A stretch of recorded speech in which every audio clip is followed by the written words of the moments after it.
ফজরের নামাজে সুবহে সাদেকের সময় ঘর থেকে বের হইয়া চলে যাইতো, মাঠে ময়দানে গিয়া দেখতো ঘাসের মধ্যে কুয়াশার যেমন পানির ফোঁটা জমে থাকতো শিশির দানার মতো, এমন জান্নাতি খাবার মান্না সালওয়া যার নাম, এমন খাবারটা এমন ভাবে ঘাসের উপরে জমে থাকতো, ধরতো আর জান্নাতি হালুয়া আইনা খেয়ে ফেলতো, কোনো ক্ষুধা থাকতো না, এত মিষ্টি সুস্বাদু খাবার।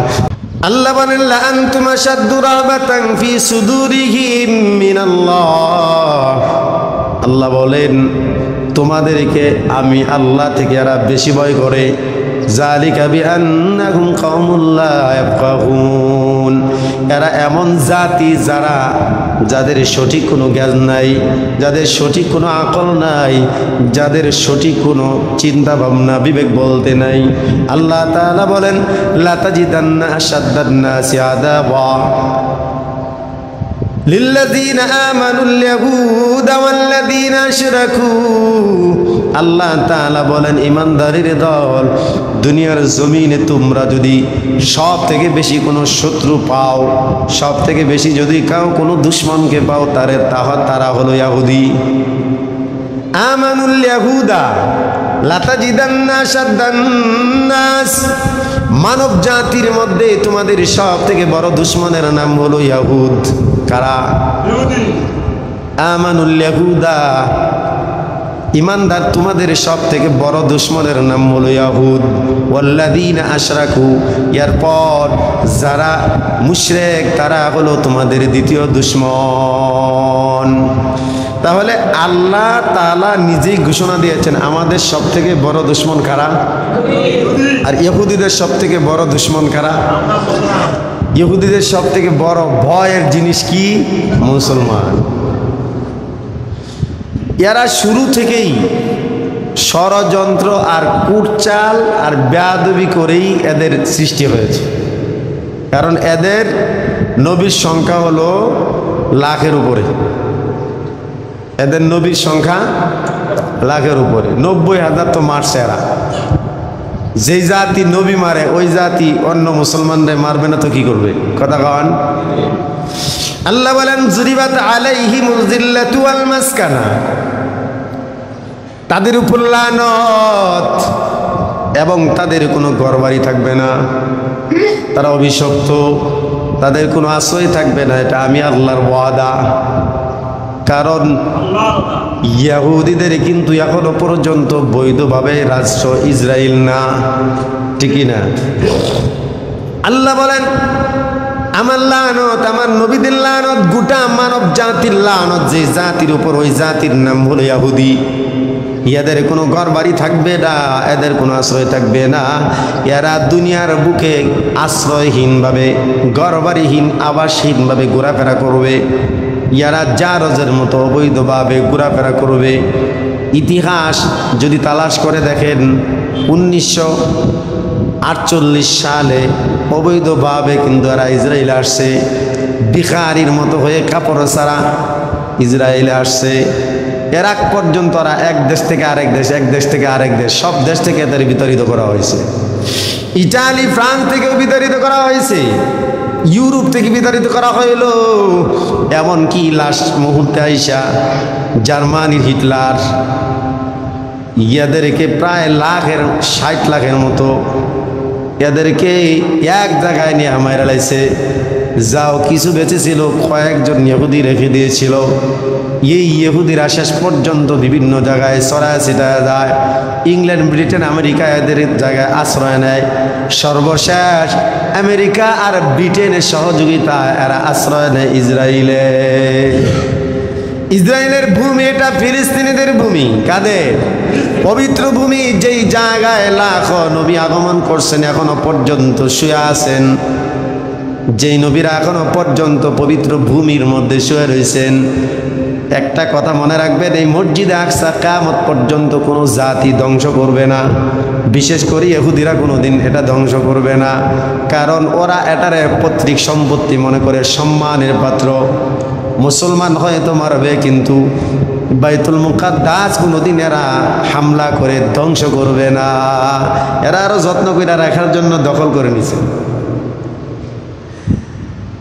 আল্লাহ তাআলা বলেন সুবহানাল্লাযী আসরা বিআবদিহি লাইলাম মিনাল মাসজিদিল হারাম ইলাল মাসজিদিল আকসা আল্লাযী বারাকনা হাওলাহু লিনুরিয়াহু মিন আয়াতিনা। এ আল্লাহ পুত পবিত্র, আল্লাযী আসরা বিআবদিহি লাইলা, যিনি তার এক বান্দাকে রাত্রির কিছু সময়ের জন্য বিআবদিহি লাইলাম মিনাল মাসজিদিল হারাম, মসজিদে হারাম থেকে নিয়া ইলাল মাসজিদিল আকসা, এই মসজিদে আকসা পর্যন্ত সফর করাইছে। মসজিদে আকসার বর্ণনা দিতে গিয়ে আল্লাহ পাক নিজেই ঘোষণা দেন আল্লাযী বারাকনা হাওলাহু, যার চতুর্পাশে আমি আল্লাহ তাআলা বরকত দিয়া ভরে রেখেছি। জোরে কোন সুবহানাল্লাহ। লিনুরিয়াহু মিন আয়াতিনা, আল্লাহ বলেন আমি আমার নিদর্শনগুলো দেখানোর জন্য আমি আমার পয়গম্বরকে ওখানে ভ্রমণ করাইলাম, সফর করাইলাম। আল্লাহ রসুল যেদিন মেরাজে যান, বাইতুল মুকাদ্দাসে যাইয়া দেখেন সকল নবী রসুলগণ পর্যন্ত বাইতুল মুকাদ্দাসে হাজির। পৃথিবীর শুরু থেকে শেষ পর্যন্ত পয়গম্বর ঈসা রূহুল্লাহ পর্যন্ত আল্লাহ তাআলা যত নবী রসুল পাঠাইছেন সব নবীকে জিন্দা করে এখানে হাজির করাইছেন। আমার নবী মসজিদে আকসার দরজা দিয়ে ঢোকার সাথে সাথে সব নবী দাঁড়ায় গেছে। বাবা আদম, উনিও আমাদের আদি পিতা, উনি পর্যন্ত দাঁড়ায় গেছেন। সকল নবী দাঁড়া আছেন, আমার নবীরে সালাম দিছেন, হাল পুরুষি জিজ্ঞেস করছেন কেমন আছেন। বাবা আদম বলেন বেটা কেমন আছো? আলহামদুলিল্লাহ। কিন্তু সামনের যায় নামাজ, ইমামের যায় নামাজ খালি কেউ যায় না।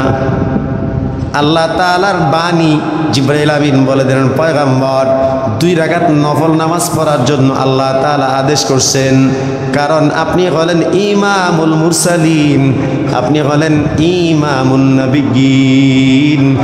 সকল নবীর নবী বানায় আল্লাহ তাআলা আপনারে পাঠাইছে, সকল রসুলের রসুল বানায় আল্লাহ পাক আপনারে পাঠাইলেন। এজন্য আল্লাহ তাআলা আদেশ দিয়েছেন সব নবীরে দিয়া আপনার ইমামতি করায়া আপনার ইমামুল মুরসালিন নবীন বানানোর পর আল্লাহ তাআলার সাথে দেখা করার আগে সকল নবী রসুলের সাথে আপনাকে দেখা করাইতে চান আল্লাহ। সব নবীরে দেখেন, সাক্ষাৎ করেন, সকল নবীর সাথে কথা বলেন। সকল নবীর আবদার ছিল আপনার উম্মত হওয়া, সকল নবীর আবদার ছিল আপনার অধীনে কাজ করা। এজন্য আল্লাহ তাআলা তাদের আবেদন মঞ্জুর কইরা আজকে আপনার ইমামতিতে তাদেরকে হাজির করছে। ভাইরা আমার, জিবরাইল আমিন আল্লাহ রসুলের কিনারায় দাঁড়ানোর পর নবী যখন বাইতুল মুকাদ্দাসে ঢুকবেন, যে দরজা দিয়ে ঢুকলেন, হযরতে পয়গম্বর প্রশ্ন করেন জিবরাইল ভাই বুরাক কোথায় রাখবো? জিবরাইল আমিন বলেন পয়গম্বর এই যে দেখেন দরজার চৌকাঠ, এই দরজার চৌকাঠের সাথে বুরাকের লাগামটা বেঁধে দেন। সুবহানাল্লাহ কইতেন না? জিবরাইল আমিন বলে পয়গম্বর লাগামটা বেঁধে দেন। পয়গম্বর কিন্তু জিবরাইল আমিনের কথায় বাইতুল মুকাদ্দাসের দরজার চৌকাঠের মধ্যে বুরাকের লাগাম বেঁধে দিলেন। আপনাদের কি মনে হয় বুরাকের লাগাম যদি নবী না বাঁধতো তাহলে কি বুরাক চলে যাইতো নি? কথা কয় না? কারণ আল্লাহ তাআলার আদেশ বুরাকের উপর, যেই বুরাক পর্যন্ত নবীর কাছে আবেদন জানায় যে পয়গম্বর আমি একটা আবেদন জানাই, আজকের দিনে শুধু আপনার সবারই না, জান্নাতের মধ্যেও কিন্তু আপনার সবারই হইতে চাই। সেই বুরাক তো অবাধ্য হওয়ার কথা না। জিবরাইল আমিন বললেন পয়গম্বর বুরাকের লাগামটা টেনে দেন। হযরত আলী রাদিয়াল্লাহু তাআলা আনহু প্রশ্ন করেন পয়গম্বর আমি যে তাওয়াক্কুল করব, আমার উট অথবা ভেড়া দুম্বা এগুলো রেখে রশিতে বাইদা তাওয়াক্কুল করব নাকি ছেড়ে দেব? আল্লাহ রসুল বলেন তোমার কাজ তুমি করো, আল্লাহর কাজ আল্লাহ করবে। আগে তোমার লাগামটা রশিটা কোথাও বেঁধে দাও, বেঁধে দিয়া তারপর বিসমিল্লাহি তাওয়াক্কালতু আলাল্লাহ, আল্লাহর নামে তাওয়াক্কুল করে বসো, তাহলে দেখবা আল্লাহ তাআলা তোমার মাল হেফাজত করবে। এক সাহাবী বলেন পয়গম্বর আমার ঘরের দরজা নাই, আমি কেমনে তাওয়াক্কুল করব পয়গম্বর? সাহাবীকে আল্লাহ রাসূল বলেন, সাহাবী আল্লাহর উপর তাওয়াক্কুল করার জন্য অনেক সিস্টেম আছে, কিন্তু তোমার চেষ্টা যেন কোনো ত্রুটি না থাকে। তোমার ঘরের দরজা নাই, তাহলে একটা কাজ করো, দরজার তো একটা এরিয়া আছে, এই দরজা থেকে ডান হাতের শাহাদাত আঙ্গুলি দিয়া বিসমিল্লাহ বলিয়া লাশ মাথা পর্যন্ত একটা টান দাও, টান দিয়া তারপর আল্লাহর উপর তাওয়াক্কুল করো। সাহাবী বলেন, ইয়া রাসূলুল্লাহ কি হবে? আল্লাহ রাসূল বলেন, ও পয়গম্বর, ও সাহাবী, এই যে বিসমিল্লাহ বলিয়া একটা রেখা টান দিলা, এই তোমার চেষ্টার কারণে আল্লাহ তাআলা তোমার ঘরকে চোর আর ডাকাত থেকে হেফাজত করবে। দরজা নাই, তারপরেও চেষ্টা বন্ধ করা যাবে না। রসুলের বুরাকের লাগাম বাঁধার কোনো প্রয়োজন ছিল না, আর আপনি এভাবে ছেড়ে দিবেন লাগাম ছাড়া? তো ভাইরা আমার, এবার শুনেন ইহুদিদের কথা বলি। পয়গম্বর ইয়াকুব আলাইহিস সালামের দুই ছেলে ইব্রাহিম, ইব্রাহিমের দুই ছেলে ইসহাক আর হলো ইব্রাহিম। ইব্রাহিম আলাইহিস সালামের দুই ছেলে ইসহাক আর হলো ইসমাইল। দুইটা দ্বারা মনে রাখবেন, ইসহাক আলাইহিস সালামের বংশ থেকে ইসহাক আলাইহিস সালামের ছেলে হলো ইয়াকুব আলাইহিস সালাম। এই ধারা থেকে লাখের উপরে নবী আসছে। হযরত ঈসা আলাইহিস সালাম পর্যন্ত সব নবী, সব নবী, সব নবী কিন্তু বনি ইসরায়েলের নবী হযরতে ইসহাক আলাইহিস সালামের বংশধর, ইয়াকুব আলাইহিস সালামের বংশধর। আর হযরতে ইসমাইল আলাইহিস সালামের বংশের মধ্যে একজন মাত্র নবী, তিনি হলেন ইমামুল মুরসালিন মুহাম্মদুর রাসূলুল্লাহ। ইহুদিরা কেন এতটা দুশ্মনী করে, নাফরমানি করে? ইয়াকুব আলাইহিস সালামের আরেক নাম হলো ইসরাইল। কি নাম? এটা মুখস্থ করেন, কি নাম? ইসরাইল। এজন্য এই জাতিকে বলে বনি ইসরাইল। কি বলে? বনি মানে হলো ইসরায়েলের সন্তান। কিসের সন্তান? আর ইসরাইল অর্থ হলো আল্লাহর গোলাম, হিব্রু ভাষা। ইসরাইল অর্থ কি? আল্লাহর গোলাম। তো আল্লাহর গোলাম, এদের সন্তান, আল্লাহর গোলামের সন্তান। বনি ইসরাইল মানে কি? আল্লাহর গোলামের সন্তান। এরা ইয়াকুব আলাইহিস সালামের বড় এক ছেলে, তার নাম ছিল ইয়াহুজা, জাল দিয়া, কি দিয়া? জাল দিয়া, ইয়াহুজা। তো এরা করছে কি, পরবর্তীতে অনেক বছর পরে আইসা যখন আরবে এরা বসবাস শুরু করলো, তখন এরা আরবিদের সাহিত্যিকের ভাষায় গিয়া জাল এর ডাল বানায় লেছে। কি বানায় লেছে? জাল কাটিয়া ডাল বানাইছে, হয়ে গেছে ইহুদি। কথা বুঝে আসছে? এখন দেখেন, ইউসুফ আলাইহিস সালামের বিরুদ্ধে ষড়যন্ত্র কারা করছে? একটু মনে রাখেন কথাগুলো, ইতিহাসগুলো শর্টকাট বলতেছি, এত বলার সময় নেই। ইউসুফ আলাইহিস সালামের সাথে শত্রুতামি সবচেয়ে বেশি করছে কারা? আরে ইসরাইল, বনি ইসরাইল। কারা? বনি ইসরাইল। ইহুদি কারা? বনি ইসরাইল। এই যে ইয়াকুব আলাইহিস সালামের সন্তান।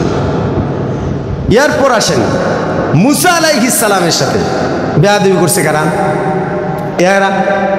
মুসা আলাইহিস সালাম 40 দিনের জন্য চিল্লায় গেছেন তুর পাহাড়ে, আল্লাহ পাক তাওরাত কিতাব দিবেন। কি দিবেন? ওয়াবাদনা মুসা 40 লাইলাতান। আল্লাহ তাআলা ওয়াদা নিয়েছেন, ও পয়গম্বর মুসা চলে আসো, তুর পাহাড়ে কিতাব দান করব 40 দিনের জন্য। 40 লাইলা, 40 দিন 40 রাত। মুসা আলাইহিস সালাম হারুন আলাইহিস সালামকে নায়েবে নবী বানায়া, অধীনস্থ বানায় চলে গেলেন। চলে যাওয়ার পর হারুন আলাইহিস সালাম ছিলেন খুব নম্র মেজাজি, ভদ্র, কথা কখনো কড়া ভাষায় বলতে পারতো না। এই যে ইহুদিদের দল, বনি ইসরায়েলের দল, এরা করলোটা কি? ওই যে ওদের কিপ্তিদের স্বর্ণ চুরাই কইরা আইসা এদেরকে বাসুর বানায় পূজা শুরু করে দিছে, মূর্তি পূজা শুরু। মুসা আলাইহিস সালাম তাওরাত কিতাব নিয়ে আসার পর তোমার তাওরাত কিতাব মানি না। আল্লাহ পাক এদেরকে জান্নাতি খাবার দিলেন 2 বেলা। কয় বেলা? তাফসীরের কিতাবে আবার লেখছে কখনো এক বেলা ফজরের নামাজে সুবহে সাদেকের সময় ঘর থেকে বের হইয়া চলে যাইতো মাঠে ময়দানে গিয়া দেখতো ঘাসের মধ্যে কুয়াশার যেমন পানির ফোঁটা জমে থাকতো শিশির দানার মতো এমন জান্নাতি খাবার মান্না সালওয়া যার নাম এমন খাবারটা এমন ভাবে ঘাসের উপরে জমে থাকতো ধরতো আর জান্নাতি হালুয়া আইনা খেয়ে ফেলতো কোনো ক্ষুধা থাকতো না এত মিষ্টি সুস্বাদু খাবার